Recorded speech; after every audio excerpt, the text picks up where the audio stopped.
Hello, I'm Ben and you're watching The PhD Parent. So this video is one in a series focusing on kids' sleep. In the current video, I'm going to be discussing nighttime sleep. Specifically, I'll look at the research that's investigated how much sleep kids get at night, how often they wake up at night, how long they stay awake for when they wake up, and finally, I'll briefly touch on when kids start to sleep through the night. In a different video, I discussed the recommended amount of sleep and the actual amount of sleep that kids tend to get across a 24-hour period. And I have another video in which I discuss kids' daytime sleep. And if you want to have a look at those videos, you can check out the links down below. Finally, if your kid is having sleep problems and you want to know more about potential sleep interventions, then you can check out my video in which I look at the evidence for common sleep strategies, another video in which I look at the evidence for bedtime routines, and I also have a video in which I look at the evidence for graded extinction, otherwise known as sleep training. But for the moment, it's on to how much sleep do infants and children get at night. So to begin with, in case you're wondering, there are no recommendations concerning the amount of sleep kids should get at night. The recommendations are only for the amount of sleep kids should get across a 24-hour period. So a bunch of studies examined the nighttime sleep habits of infants and kids. And in this situation, to get an idea of what's going on across these studies, researchers typically will conduct a meta-analysis, which is basically a statistical synthesis of the different findings reported. A well-cited meta-analysis that I came across was by Galland in 2012. However, this meta-analysis is a little old, so I decided to run one of my own. Now to do this, I took the studies considered by Galland, minus some where it wasn't really clear how the data could be used, and then I added some extra studies, most of which were post-2012. I wasn't exhaustive in my search for studies, and so there are probably some that I missed, but my results are nevertheless more up-to-date than Galland. So I ended up with 23 studies for my meta-analysis. As you'll see, for the first 12 months of life, I mostly broke the results down into 2-month periods. Then from 1 year of age onwards, I broke the results into 6-month periods up until 3 years of age. While I included 23 studies, each estimate of nighttime sleep was not based on data from all 23 studies. That is, some studies looked at kids across different ages, whereas others only looked at kids of a certain age, for example, 6-month-old kids. On average, the estimates I report are based on about 4 studies, with the average number of participants across these studies being about 1,700.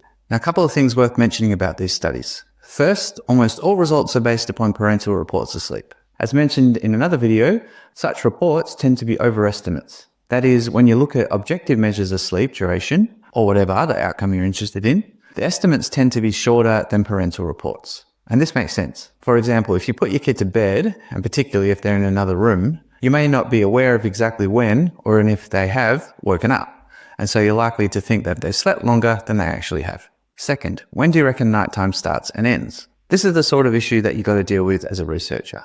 That is, if you're wanting to make claims about how much kids sleep at night, then you have to say when night is. Now, it turns out there's no agreement on this question.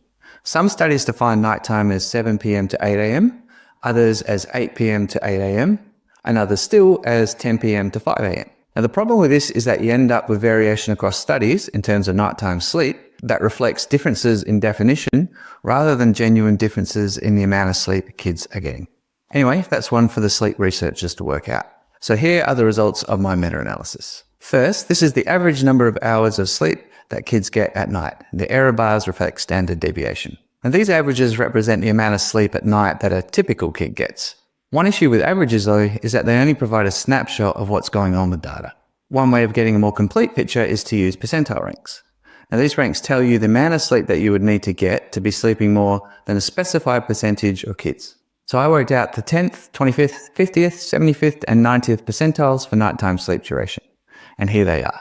Now, to give a concrete example of how to interpret these percentile ranks, look at kids age 1 month old. So the cutoff for the 10th percentile is about 4 hours. So if a kid is getting this amount of sleep, then they're getting more sleep than about 10% of kids. The cutoff for the 90th percentile is about 8 hours. So if a kid is getting this amount of sleep, then they're getting more sleep than about 90% of kids.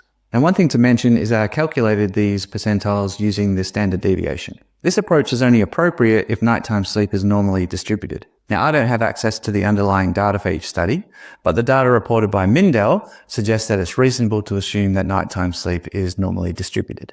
Now, another thing to mention is that these percentiles are not diagnostic. That is, if a kid falls into the extremes, upper or lower, that should not be taken as the kid having some issue. In some cases, it might be indicative of an issue, but that's what we have health professionals for. Now, how often do infants and children wake up at night? So when your kid wakes up several times a night over an extended period, it can be pretty brutal. And if you're like me, you might wonder whether your kid wakes up more or less than other kids. So here is the average number of times that kids wake up at night. Now, unlike the amount of sleep kids get at night, where I computed percentile ranks, I won't do the same here. The reason for this is that I have to use the standard deviation to do so. And this approach requires your data to be normally distributed. The problem is that I have no idea whether the number of times kids wake up at night is normally distributed. And from what I can tell, probably not. So no percentile ranks. Now into how long kids stay awake when they get up at night. So if your kid wakes up a few times at night, it's not that much fun, but it can be made much worse if the kid stays awake for a while. Because there's nothing better than a kid who thinks it's time to get up at 2 p.m. Now, in terms of how long kids stay up for, not many studies have looked at this. But based upon the data that I got, here is the average number of minutes that kids stay awake for if they get up at night.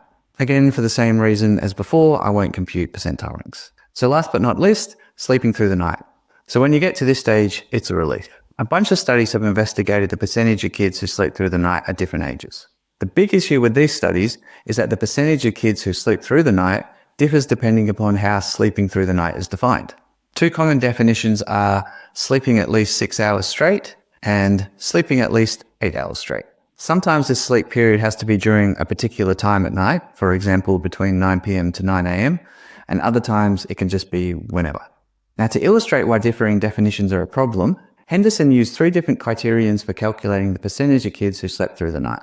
At the most extreme, when using one criterion, there were 44% of kids sleeping through the night. By using a different criterion for the same group of kids, there were only 16% of kids sleeping through the night, which is a big difference. At any rate though, here are the estimates for the percentage of kids who sleep through the night. I chose to ignore the definition of sleeping through the night used, because this was going to make things way too messy. So as you can see, there's a progressive increase in the percentage of kids who sleep through the night, which is not surprising. But then there's a bit of a dip when kids get to 1 year old. Not sure I'll make much of this though, as it could simply reflect differences in definitions more than anything else. Now, do you want to know more? So, as mentioned, this video is one in a series focusing on kids' sleep. So if you want to know more about the recommended amount of sleep and the actual amount of sleep that kids get across a 24-hour period, or if you want to know more about the daytime sleeping habits of kids, then you can check out my videos in the link below. And lastly, if you want to know more about sleep interventions for kids, you can check out my video in which I look at the evidence for common sleep interventions, another video in which I look at the evidence for bedtime routines, and finally a video in which I look at the evidence for graded extinction, otherwise known as sleep training. For the moment though, that's it for nighttime sleep. If there's anything I've gotten wrong, any important research I've overlooked, or if you have any questions, then feel free to get in touch. Otherwise, happy parenting.